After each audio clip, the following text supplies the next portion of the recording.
Greetings, it's naturopath Eric Bakker from New Zealand, from wonderful New Zealand. I really enjoy living here. Thanks for tuning into my video. I wrote a book called Candida Crusher. You can check that out at candidacrusher.com. I also design some specialty products for people with yeast infection. You can check that out at CanXida.com with an X, CanXida. Thanks for tuning in. I appreciate it.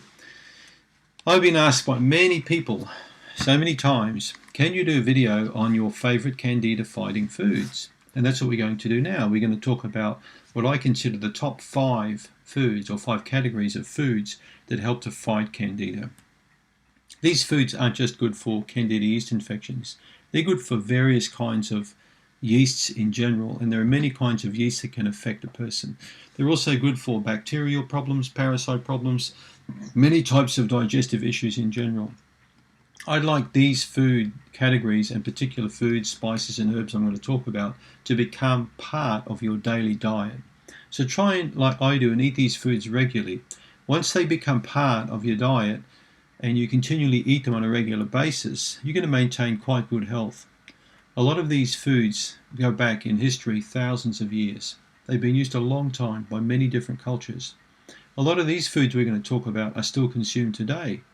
But the unfortunate thing is a lot of people don't make the time to eat good food, and they overcomplicate their diet. Everything's so complicated today, you know. The body's very simple. When you put high quality natural foods into the body, it's going to really maintain a high state of health, especially if you've got your lifestyle sorted. Okay, category 1. What's one of the top foods? Well, of course, coconut is one of my favorite foods, really. Coconut oil. It's so stable. You know, you can take it up to high temperature. You don't really wreck it by heating it up. You can get many different types of coconut products. Coconut cream, coconut milk, coconut oil.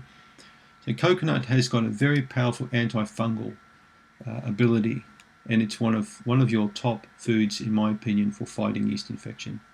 Coconut water makes a very nice kefir. It's a mineral rich, trace element rich, and it's an awesome food because it's got such a good prebiotic base in it. So when you inoculate it with kefir, you're going to grow lots and lots of beneficial lactobacillus bacteria in this medium. It's got a lot of amino acids, a lot of proteins, a lot of fats. It's a complete food. It's an incredible food. But the oil contains the highest component, really, of the caprylic acid and capric acid, and particularly caprylic acid. It contains many hundreds times more concentration of these acids than the milk does. So there you go.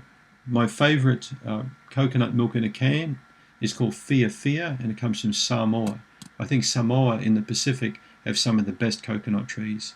And you can get different types of coconut milks and creams, but this particular brand we get in New Zealand called Fia Fia, I just love it. I just think it's divine with chicken. You know, you can make up beautiful curry dishes with it, and it's nice just to put in a blender and have some berries with it. It's a wonderful drink. You can make ice cream out of it. So remember, as I said before, if it tastes good and you like it, you're going to take it regularly, which means it's going to have a beneficial effect. Coconut should be right up there on your list of number 5. Number 2, garlic. Well, I'm a garlic freak, and I have been for many years. Garlic is wonderful. When you get garlic, please make sure if you buy garlic at your local, store, that it contains roots on it or a root mass. Make sure it hasn't been imported from China. It may have been irrigated. The Chinese garlic, in my opinion, is not as good as garlic that's probably grown in your area. If you're in the States, there's some really good garlic growers there. Same in England, many countries in Europe. So I grow my own garlic. I've got garlic, in fact, to put in next month on the shortest day. I'm going to put about 150, 200 cloves in. That's going to give me a lot of nice bunches of garlic. So when you eat garlic, there's a lot of people say you should only eat raw garlic. Okay, so garlic contains allicin and alanine, and particularly the allicin is the antifungal component. There are quite a few university studies and research papers you can find showing you how potent this product actually is, the allicin, when it comes to destroying yeast. I've put a standardized allicin extract in CanXida Remove for that very reason. Now, many people say, but I can't tolerate garlic. It makes me sick when I eat it. I'm very sensitive to garlic. Well, many people take CanXida Remove without feeling sick at all, even people sensitive to garlic. Okay, only got a small amount of the extract in there. And if you have a tablet with food, it shouldn't be a problem. However, eating 1 or 2 cloves of raw garlic for the uninitiated can be a real big problem.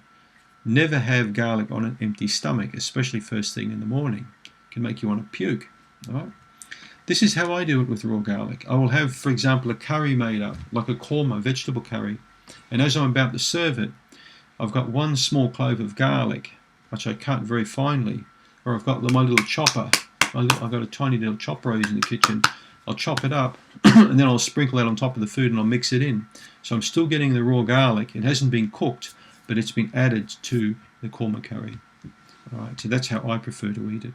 Another way I would eat raw garlic is to cut it, and some experts believe by cutting it and leaving it for a few minutes, you get a higher conversion of alanine to allicin, more of the active ingredient. It becomes more pronounced.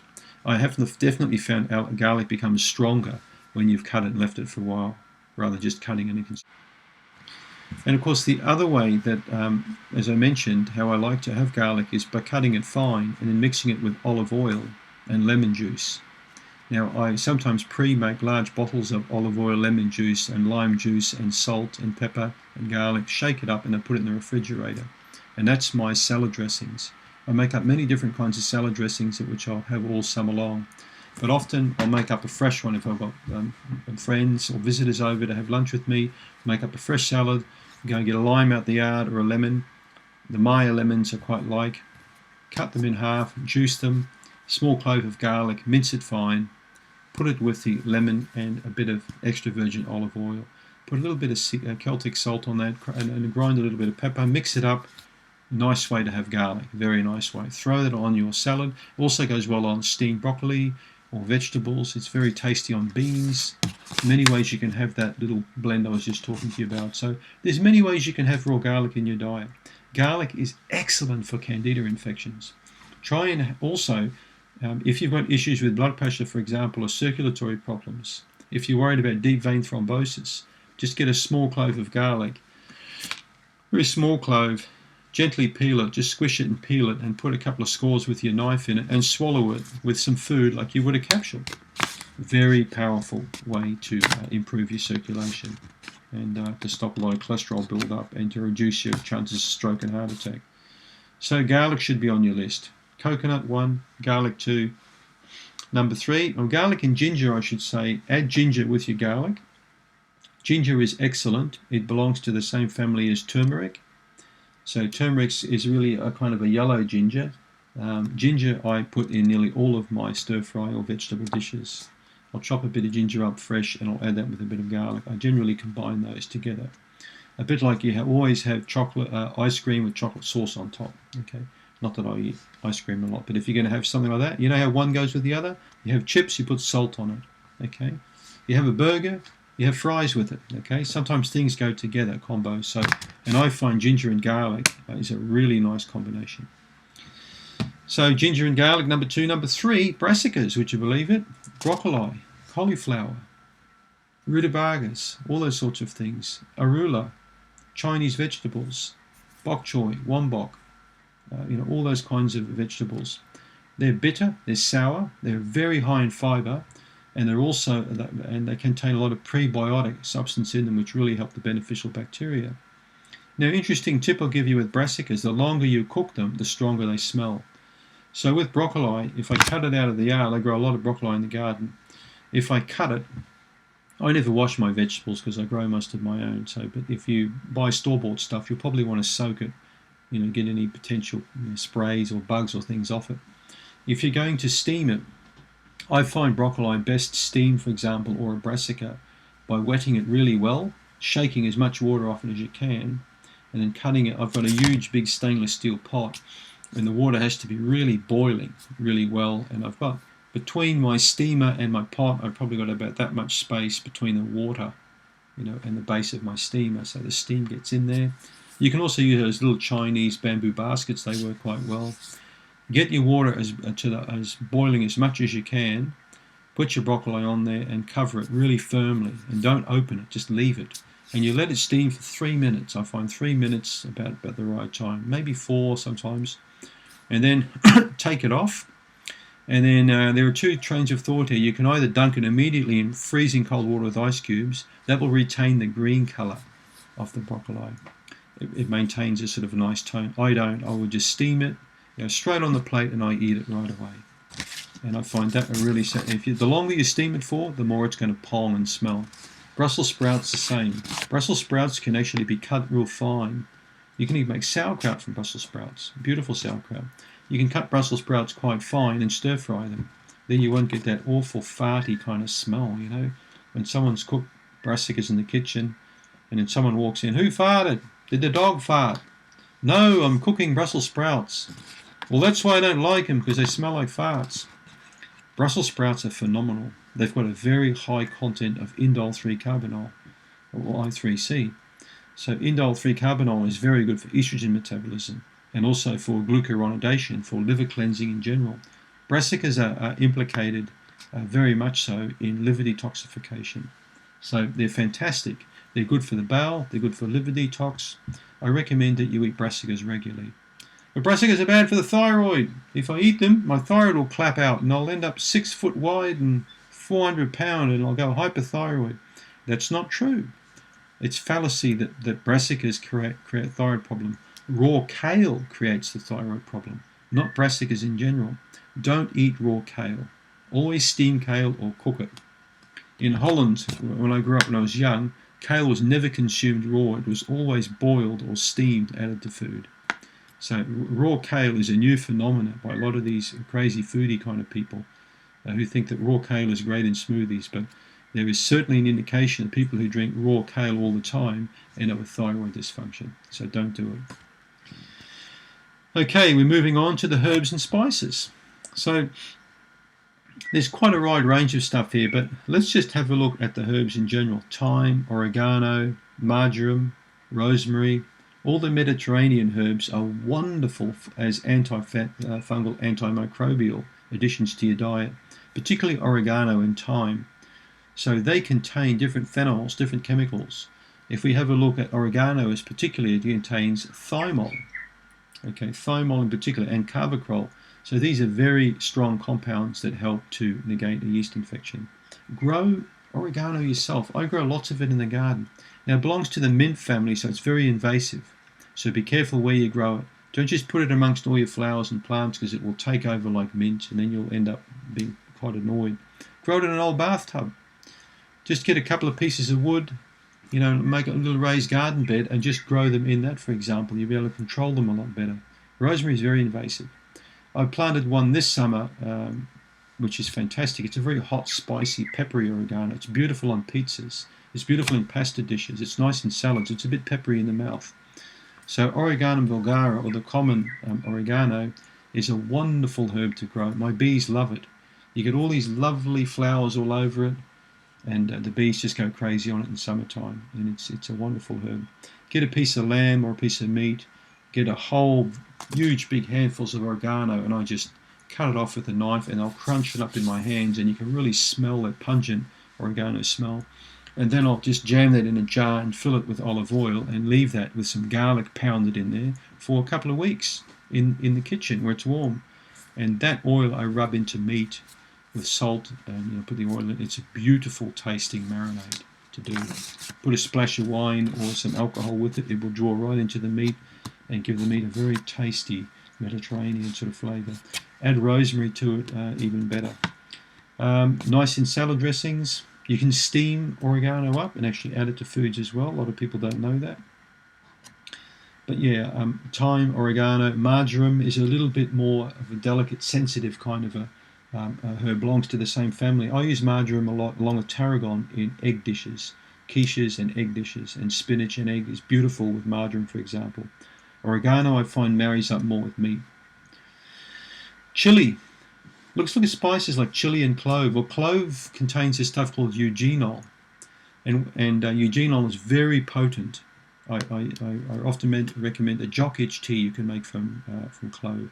Clove tea is quite nice. Just get about half a dozen little clove pods, throw them in a cup, boiling water, and drink the clove tea. Eugenol is very antifungal. It's also ranked as the world's highest antioxidant-containing spice. So we add a lot of cloves to our cooking. If I'm going to make up a nice pulao kind of Indian rice dish with basmati rice, I'll add about 5 or 6 cloves in there, brown cardamom pods. I'll put a few mustard seeds in there, and maybe a bit of cinnamon stick in there, and star anise seed. Toss it all up in the dry rice, add water, and then put some vegetables in there, like diced carrots or peas or whatever you want to throw in. And then just steam that dish. Beautiful. You will really like that dish. It tastes fantastic. There's many ways you can add clove to your cooking. Stewing fruit, put clove in there. Okay, cinnamon and clove, they go well together. Nutmeg as well. I forgot to mention with the brassicas, I'll often get nutmeg and grate that fresh and put that on top of brassicas. It tastes very nice. So the cayenne pepper is one of the best of all spices to use for yeast infection. It contains this saponin, this chemical called K1 or CAY/1. It's got a novel way of breaking down the fungal wall. So cayenne pepper, if you like it hot, some people like it hot, real hot. I like it medium hot, not like too hot. I'm not a really hot person. I sort of like things medium. So, but with curries, I don't mind a bit of cayenne pepper in there. So, you know, if you like heat, by all means put some cayenne in there. Just watch out, because if it's hot here, it can be hot on the other end as well, if you know what I mean. And of course, that's 4 spices and herbs. And what about number 5, the cultured and fermented foods, right? And my favorite, I mentioned in a previous video, is sauerkraut. I love sauerkraut. I make my own sauerkraut up. I've got different crocks I use. I just picked up another cheap one at the second-hand shop, an awesome crock. Make sure that it's lead and cadmium free if you're going to get one. Usually you can tell by the glaze. But you're better off buying a crock yourself from Amazon or whatever. And a good crocks are usually German or Czechoslovakian or Polish. They've got the rim at the top where you put water in and the lid fits on there. Get a couple of weights that sit on the kraut to keep it down and keep the juices above it. Look up YouTube videos, plenty of videos on how to make sauerkraut. When my kitchen's renovated, I'm going to show you guys how I make sauerkraut up myself. So the same way my grandma used to make it up. I just love the taste of it. And as I said, if you love the taste of something, you're going to eat it regularly. All right? If YouTube or Google tells you to like it and eat it and you don't like it, it's going to sit there and you're going to dump it. It's a waste of time. Coconut kefir, fantastic. Dairy kefir, if made well, fantastic. Proper homemade yogurt, very good. Now be careful with cultures and ferments that you do it properly, that you do it yourself, and make sure that you really know what you're doing. Look at a lot of YouTube videos and get some good ideas, for example, on how to do it. There's some fantastic footage online now to really help you and guide you, or some good books. Taste other people's sauerkrauts and yogurts and kefirs to just see, you know, what there is out there, because you may not be doing it right. And remember, if you don't get this right with a cultural ferment, you're going to end up with gut problems and aggravation. So try and add some kind of cultural fermented food regularly into your diet. Coconut, garlic, brassicas, herbs and spices, fermented and cultured foods. They're my top 5. Click on the link below, please, if you haven't already downloaded your free Candida report. If you want some really nice Candida yeast infection supplements, check out CanXida.com. I spent a lot of time with patients over the years, and I worked out CanXida Remove, CanXida Restore, CanXida Rebuild. 3 products instead of like 20 odd things. Excellent for Candida or a multitude of different kind of problems that you might face in your gut. Thanks so much for tuning in. Don't forget to comment and also subscribe. Thank you.